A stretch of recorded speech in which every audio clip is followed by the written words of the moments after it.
साथियों, हम जामिया में अभी हैं और यहाँ 2 दिनों से सिटिंग प्रोटेस्ट चल रहा है।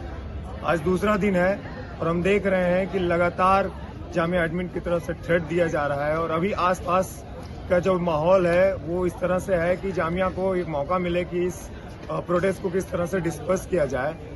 तो ये कोशिश की जा सकती है कि हम जो जामिया के मुद्दों को लेकर, कैंपस डेमोक्रेसी को लेकर जहाँ पर सिटिंग पीसफुल गैदर हुए हैं, इसको डिस्पर्स करने की जो एक कोशिश है जामिया एडमिन की, ये भी हो सकता है कि वो दिल्ली पुलिस को एंटर करा दे।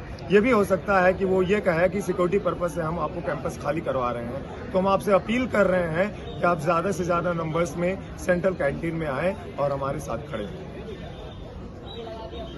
साथियों, जैसा कि हमारे साथी सौरभ ने बताया कि तमाम तरीकों से कोशिश कर रहे हैं कि हमारे प्रोटेस्ट को कैसे मर्जी डिस्पर्स करें, क्योंकि ये एक प्रोटेस्ट ऐसा प्रोटेस्ट है जो कि जामिया के मुद्दों को लेकर, जामिया के स्टूडेंट के मुद्दों को लेकर उसको सेंटर में रखते हुए चल रहा है।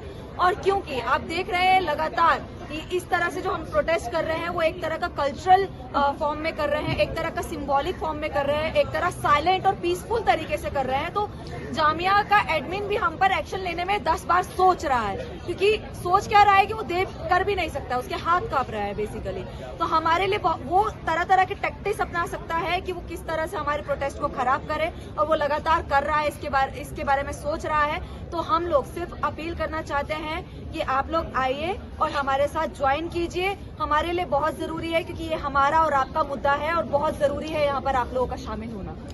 साथियों, जैसे आप लोगों को पता है, हम लोग कैंपस डेमोक्रेसी को लेकर के यहाँ पे लड़ाई लड़ रहे हैं। एडमिनिस्ट्रेशन डायरेक्टली हमारे ऊपर कुछ नहीं कर सकते हैं, लेकिन वो इनडायरेक्टली बहुत अलग तरीके का जो लड़ाई है आपस में बना करके इस प्रोटेस्ट को ही खत्म करने का एक बहाना बना रहा है। सीधी बात है। लेकिन हम लोगों को ये समझनी चाहिए कि जामिया के डेमोक्रेसी के बचाने का आखिरी मौका है ये। अभी ये प्रोटेस्ट खत्म हो जाएंगे, 10 साल के लिए जामिया में डेमोक्रेसी नहीं रहेगा। हम लोग को यहाँ पे बोलने का अधिकार नहीं होगा। अगर प्रोटेस्ट करेगा तो गार्ड आकर के हमारे पोस्टर छीन लेगा, हमको यहाँ से सीधा निकाल देगा। ये हालत हो जाएगा जामिया में। इसीलिए सभी से अनुरोध है, सभी से गुजारिश है कि सभी लोग बड़े पैमाने में इस प्रोटेस्ट में आइए और इस प्रोटेस्ट को आगे ले जाने में और पूरे तरीके से शांतिपूर्ण तरीके से इस प्रोटेस्ट को आगे बढ़ाने में और इस डिमांड को, हमारे जो डिमांड्स है 6 डिमांड्स है, इसको लेकर के जो प्रोटेस्ट इसको आगे बढ़ाने में आप लोग साथ में जुड़िए और संघर्ष में जुड़िए। इंकलाब जिंदाबाद।